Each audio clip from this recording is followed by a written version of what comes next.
Hey everyone, and welcome to the show. Have you ever felt like your brain is just stuck on overdrive? Yeah. Even when you really want to chill out, like you're juggling a million things and you can't find that off switch. Oh, yeah, definitely. Well, in this deep dive, we're going to explore why finding genuine calm can feel so impossible these days.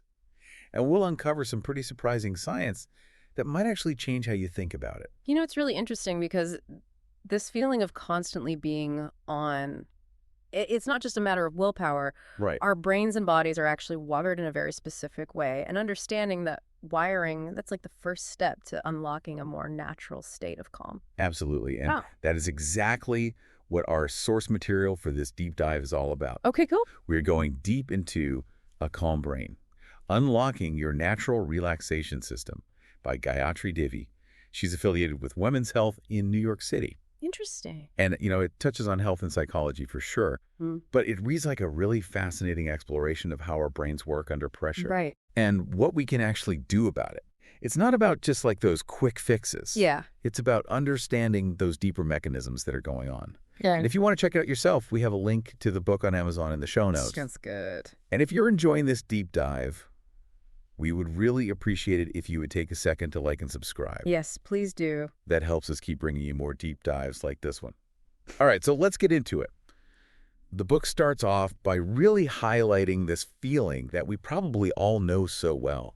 The struggle to really, truly relax in today's world feels relentless, right? It really does. And Devi points out the impact of our, what she calls, internet-driven, multitasking, multi-rolled, blackberried life. Wow, yeah, that's a mouthful. It's a lot, but it's not just a catchy phrase. It really highlights how our ancient, she calls it the primitive core brain, is just constantly bombarded with stimuli. Right. It's almost like, our core brain evolved to react to like immediate physical threats, Yeah. but now it's taking in this never-ending stream of emails and notifications and the pressure to perform in like all these different roles. It's like our brain is interpreting all that as those same survival level dangers. Yeah.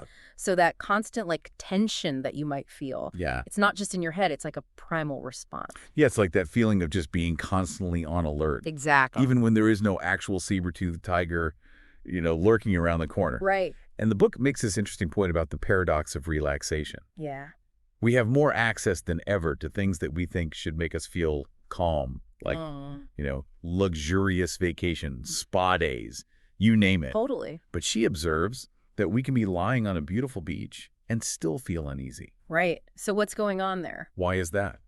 It's a great question, and the book suggests that our primary way of dealing with stress and sleeplessness has often been what Devi calls a top-down approach. So it's Yeah. like we're trying to consciously control these feelings through sheer willpower or just cognitive strategies. And we see this reflected in like how many people use sleep aids and painkillers, anti-anxiety meds, and antidepressants. Yeah, But the thing is, the rates of insomnia and anxiety are still really high. there they are.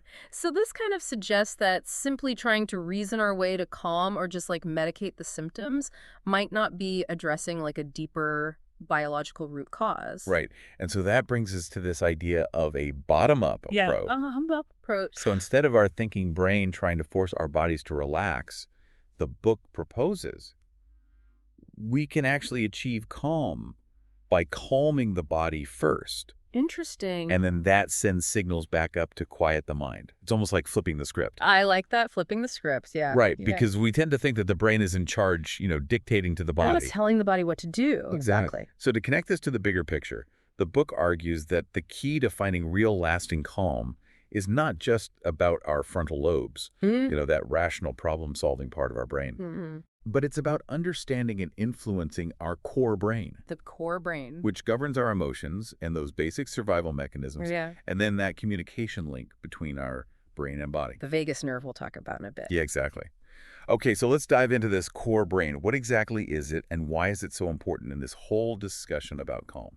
So the core brain, which is sometimes called the brainstem, is that older, more like foundational part of our brain. Okay. And as you mentioned, it handles all those essential life-sustaining functions like breathing and heart rate. Keeps us alive, yeah. Yeah, exactly.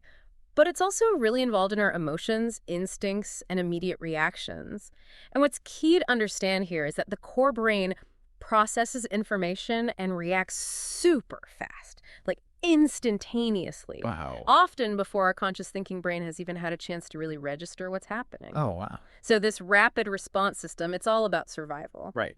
Quick automatic reactions can be the difference between staying safe and facing danger. Oh, that makes sense. Right. Yeah. And the book uses this really interesting and kind of unusual example to illustrate this point, the case of Walt, an anencephalic infant. Yeah. Can you tell us about that? Yeah, so Walt was born without fully developed cerebral hemispheres, so basically without the higher level thinking parts of the brain. Right. But what's amazing is that he still showed basic emotions like contentment and distress and like those essential reflexes, sucking, sleeping, and waking. Yeah. He could even engage with his caregivers, communicating his needs through cries and coos. Amazing. It is, and it really emphasizes the point that these fundamental emotional responses and survival mechanisms, they're hardwired within the core brain. Right. And they can operate independently of those more complex cognitive functions that we see in the frontal lobes. That's really interesting. It is. It makes you think about how deep those drives are. Yeah, it really does. So the core brain is receiving input from our bodies and the environment. So how does it actually decide if we feel calm or anxious? That's where this interplay between the sympathetic and the parasympathetic nervous systems comes in. Okay. So the sympathetic nervous system is our body's rapid response system, Yeah. Right. fueled by adrenaline. Right. The classic fight or flight response. Oh, yeah. It kicks in when we sense a threat. Right. And it speeds up our heart rate, sharpens our senses, prepares us for action. Got it. Now, on the flip side, we have the parasympathetic nervous system, which is our rest and digest system. Okay. So this one promotes relaxation, it slows our heart rate down, and helps us conserve energy. Okay, so like opposite. Exactly. They're like two sides of a coin, always working to keep things in balance. Oh, that makes sense. Yeah. So does the book argue that in our modern world, with all the stimulation that we face, our sympathetic nervous system is kind of stuck in the on position? Yes, exactly. That constant stream of information from technology and just the demands of juggling all of our responsibilities and even those perceived social pressures, all of that can keep our sympathetic system activated, often overriding our natural parasympathetic response. And Devi specifically talks about the vagus nerve. She calls it the body's chief instrument of calm. Okay, the vagus nerve. Yeah, this nerve acts as like a major communication pathway between the core brain and a lot of our vital organs. Interesting. And it plays a critical role in activating that parasympathetic system and bringing us back down to a more balanced state. Okay, so if the sympathetic system is like hitting the gas pedal, the parasympathetic system and the vagus nerve are kind of like the brakes for our nervous system. I like that analogy. Yeah. It's a good one. And then the book goes on to explore all these bottom-up strategies for calming down, focusing on how we can intentionally influence our body Right. to engage that braking system. Okay, cool. And one of the examples that really stood out to me was Annie's experience with yoga. Oh, yeah, the shoulder stand. Can you tell us about that? Yeah, Annie, she's described in the book as someone who's prone to worry. And she found that whenever her yoga instructor would tell her to just empty her mind, her active frontal lobes would just resist. Makes sense. But when she did a shoulder stand, inverting her body, she was surprised to find that she could actually achieve that mental stillness. Wow. It's pretty cool. And the book explains that this inversion probably helped to quiet her mind by influencing blood flow and stimulating the parasympathetic system Oh, and the vagus nerve. interesting. So more blood flowing to the heart and that shift in pressure, it probably signaled to her core brain that she was safe and secure, Right. leading to a slower heart rate and deeper breathing. Wow. All very powerful signs that promote calmness. Yeah. So it shows how a physical change can lead to a mental one. Yeah, that is really incredible. It is. How just changing your posture can affect your mental state so much. Right. The book also talks about inversion tables. Yes, it does. And Lisa's experience with those. Yes, so Lisa was a patient who struggled with constant migraines and anxiety, Oh, wow. even after leaving a super stressful job. Oh, no. She was pretty skeptical at first, but she tried using an inversion table just for a few minutes whenever she felt overwhelmed. Okay. And get this, she said her headaches became much less frequent and intense. Really? Yeah, and she felt less anxious overall. Wow. And here's another interesting thing. She also found relief from some long-standing stomach problems, and she was even able to stop taking her medication. That's amazing. It is. And the book suggests that inverting the body might actually satisfy those core brain needs related to balance and equilibrium. Oh, I see. And it might actually calm down that frontal lobe on steroids circuit that keeps us on high alert all the time. So it's turning down that volume a little bit. Exactly. So this connects to the concept of heart rate variability, or HRV. Yes, HRV. What is HRV, and how does it tell us about our state of calm? So HRV is basically a measure of those natural fluctuations in the time intervals between your heartbeats. Okay. So it's not about how fast or slow your heart is beating, but how much the rhythm varies. Oh, okay. And generally, a higher HRV means there's a better balance between the sympathetic and parasympathetic parts of your nervous system. Gotcha. So it suggests a more resilient system that can handle stress better and bounce back to a calmer state quicker. That makes sense. A lower HRV, on the other hand, is often linked with sympathetic dominance. Okay. And that could mean you're more prone to anxiety, stronger stress reactions, and even some physical health problems. Oh, wow. The book points out that things like deep belly breathing and meditation, they've been shown to increase vagal activity, Right. which can lead to better HRV and more calmness. It's like giving your nervous system more flexibility. Oh, that's a great way to put it. Yeah, So these bottom-up strategies are all about working with our physiology exactly. to tap into our body's natural relaxation powers. Our built-in relaxation system. Yeah, exactly. Now, the book also explores how modern life can actually disconnect us from the things that naturally promote calm. It's true. Devi talks about how our high-tech world, while it has its benefits, can kind of mess with our core brain. Oh, how so? It kind of starves it of that real tangible sensory information that it evolved to process. I see. You know, our brains developed in a world of face-to-face interactions with nature and other people, constantly taking in information from all our senses in this three-dimensional, immediate way. Right. But things like social media, they make us feel connected in a way, Yeah. but they don't really satisfy those deep core brain needs for physical touch, direct eye contact, real-world sounds and smells, and that genuine embodied presence. Yeah, I can see that. Right. It's like our brains are wired for something different. Exactly. For a more communal existence, what the book calls a village mentality. Oh, yeah. Can you tell us more about that? Sure. So the human brain is fundamentally a social organ. We evolved in small, tight-knit communities Right. where understanding social cues, observing interactions, and knowing our place in the group were really important for survival and well-being. Totally. But in our modern world, we're more individualistic, often isolated, Yeah. and we often lack that sense of belonging and direct connection. The book even brings up celebrity gossip. Oh, really? Yeah, suggesting that it might be a way for our core brains to try and satisfy this need for information about others, Oh, that's interesting. to create a sense of connection, even if it's with people we don't actually know. Yeah, that is fascinating. And then there's this idea that too many choices, which we often think of as a good thing, Yeah. can actually lead to anxiety. It's true. Our core brain thrives on simpler, more instinctual decision-making. But when we're faced with so many choices every day, Right. from simple things like which brand of coffee to buy to big life decisions, Yeah. it can get overwhelmed. Yeah. And this constant, complex decision-making, which is handled by the frontal lobes, can interfere with the core brain's needs for predictability and ease. Okay. And that can lead to anxiety and fear of making the wrong choice. It's almost like our ancient hardware is struggling to keep up with our modern software. That's a great analogy. Now, of course, a big driver of anxiety is fear. Of course.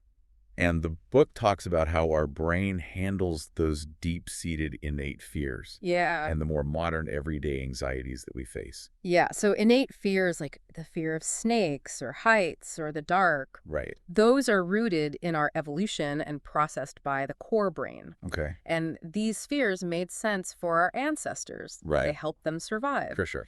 And while our frontal lobes can use rational thought to kind of manage these fears, like telling ourselves we're safe on a high platform, Right.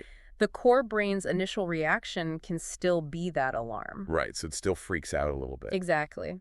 And the book also talks about our tendency to seek out company when we're afraid. Oh, yeah. It's like an evolutionary survival strategy. Oh, yeah, that makes sense. Right. But modern life throws us all these curveballs. It does. The pressure to perform, social anxieties, money worries. So how do our frontal lobes factor into these more complex anxieties? That's a great question. So the frontal lobes, they're like the pillars of judgment. They help us navigate between those primal instincts and the demands of society. Okay. They help us plan, make thoughtful decisions, and control impulses. But when the frontal lobes get overactive or hypervigilant, they can actually block our ability to relax. Oh, really? And the book uses the example of Lisa, who was constantly worried about being irresponsible if she wasn't being productive. Oh, wow. Her frontal lobes were basically stuck in overdrive, Right. making it super hard for her to tap into that natural relaxation response. Oh, no. And the book also brings up this really interesting concept of flow. Yes, flow. It's like a sweet spot, a balance between stress and calm. Exactly. It draws on the work of the psychologist Mihaly Csikszentmihalyi. Okay. It highlights flow as that state of really being in the zone, totally focused and engaged in something that's both challenging and rewarding. It's not about having no stress, Okay. but more about finding that perfect level where the demands of whatever you're doing match your skills. I see. And it leads to this really fulfilling, even joyful experience. Wow. And it often involves some focused stress, but ultimately you feel a sense of calm and control because your mind is so absorbed in that present moment. Oh, that makes sense. So the goal isn't to get rid of stress altogether, Right.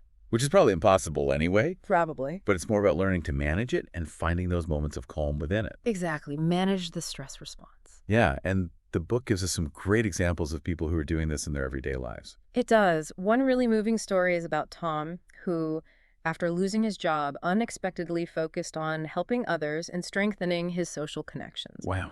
So by supporting his former assistant and being there for his family, he really engaged his core brain in positive ways. Right. And that helped protect him from those potentially overwhelming negative effects of stress. That's amazing. The book also talks about Winston Churchill, Okay. who was incredible at weaving leisure and creative pursuits into his demanding political career, Right. suggesting that consciously taking care of our vagal tone, which is that baseline parasympathetic activity, Oh, yeah. is super important for well-being and high achievement. Oh, that's a great example. And then there's this contrast between Will, who approaches things calmly and in the sequential way, Yeah. and Sarah, who's constantly multitasking and feeling anxious. Right. Will's ability to just focus on one task at a time and stay calm when unexpected things pop up shows a natural inclination towards calm. Yeah. Whereas Sarah's anxious multitasking shows how trying to do too many things at once can make us more stressed and less peaceful. That's so true. And the book mentions this idea of a baseline level of happiness and calm It does. that even with big life changes, we tend to go back to. It's like we have this inner anchor point. Yeah, that's reassuring in a way. Okay, let's talk about compassion and connection and how they contribute to calm. The book argues that cultivating compassion can actually deactivate those judgmental parts of our frontal lobes Okay, and promote calmness and empathy. that makes sense. They give this great example of Moses the doorman, Oh, yeah. who just radiates calmness and confidence, Yeah. showing how genuine interest and compassion for others can be so grounding. And this ties into mirror neurons in our brains, which allow us to understand and even subtly mimic the emotions of other people, Yeah. fostering connection and shared experience. Devi emphasizes that our brains process social pain, that feeling of disconnection, as being just as real and upsetting as physical pain, Oh, wow. underscoring how much we need meaningful connection. That makes so much sense. Ah, Which leads us to sleep and its role in maintaining calm. right. It seems like so many people struggle to get good quality sleep. You do. The book stresses how important enough restorative sleep is for both our physical and mental health, Right. and how it directly impacts our ability to stay calm and deal with stress. Yeah. Chronic sleep deprivation affects our mood, our decision-making, our problem-solving skills, and even weakens our immune system. Wow. The book really pushes back against this idea that sleep is just wasted time. It does. It emphasizes that sleep is when our brain consolidates memories, processes information, and repairs itself. Oh, wow. So it's doing a lot of work. It really is. It also cautions against relying on sleeping pills because of their side effects and how they mess with our natural sleep cycles. Right.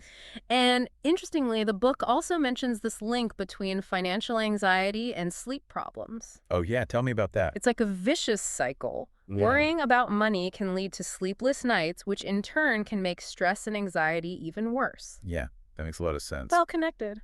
It is. Now, the book also dives into some fascinating differences between men and women It does. in how they experience stress and find calm. Yeah, this was really interesting. So the book discusses how women might be more likely to experience anxiety and depression, Okay. possibly linked to hormonal changes, especially estrogen. Right. But it also highlights how crucial social support is for women, especially that sisterhood aspect. Oh, yeah. It talks about research on oxytocin, which is often called the bonding hormone. Right. Oxytocin promotes sociability and trust, and it reduces fear. Okay. And its calming effects seem to be even stronger in women through those social connections. Wow, that's fascinating. The book also mentions some differences in how men and women react to stress. Okay, like what?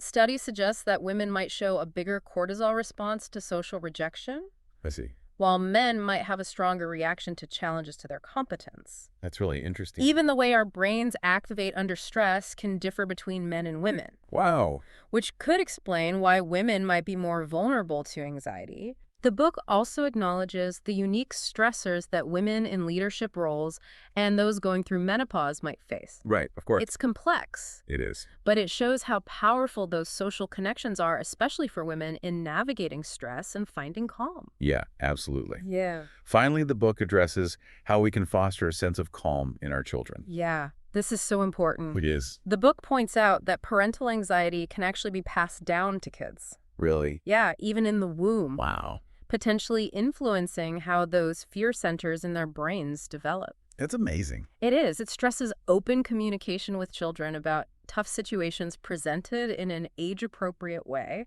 Right. instead of trying to shield them from everything. Yeah, I see. It also mentions Jerome Kagan's research on inhibited versus uninhibited children, Okay. highlighting that while a child's natural temperament, likely influenced by their vagal tone, plays a role, Right. a calm and supportive parenting style is super important. Absolutely. Overprotective parenting and overscheduling kids can negatively impact their stress levels. Yeah, sure. And the book really reinforces that the core brain's need for community, Yeah. real-time social interaction, and just free play is crucial for healthy development Absolutely. and a sense of calm in kids. So creating that safe and connected environment is key for raising resilient, calm children. Exactly. So as we wrap up this deep dive into a calm brain, what are some key takeaways? The book really brings us back to that bottom-up approach, Okay. prioritizing our core brain's needs through our physical bodies. Right. It talks about the benefits of quiet morning routines, exploring inversion practices like inversion tables, or even yoga poses like that shoulder stand, Right. and actively engaging in practices that stimulate the vagus nerve, Like what? like deep belly breathing and mindfulness exercises. Oh, yeah. The book contrasts a stressed-out executive with someone who integrates those calm moments throughout their day, Right. showing that even small changes can have a big cumulative effect. And it offers practical tips, like prioritizing face-to-face interactions over digital communication whenever possible, Right. recognizing the power of physical touch, spending time with pets, and embracing laughter. Those are all great. Well, this has been a truly fascinating deep dive into a calm brain. Thank you so much for joining us and sharing your expertise. My pleasure. It's a conversation that I think is really needed right now. I agree. And thank you all for listening. We'd love to hear what resonated with you during this discussion. Yeah, tell us. What was your biggest takeaway? Or what really stood out to you. Share your thoughts and experiences in the comments below. And please share this deep dive. Yes, if you found it helpful, please share it with anyone who might benefit from these insights. Definitely. As we sign off, I want to leave you with this. What's one small bottom-up action you can take today, right now, to invite a little bit more calm into your life? That's a good question. Maybe it's taking 5 deep breaths, stepping away from your screens for a few minutes, or reaching out to a friend for a quick chat. I like that. Until our next deep dive, take care. See you next time.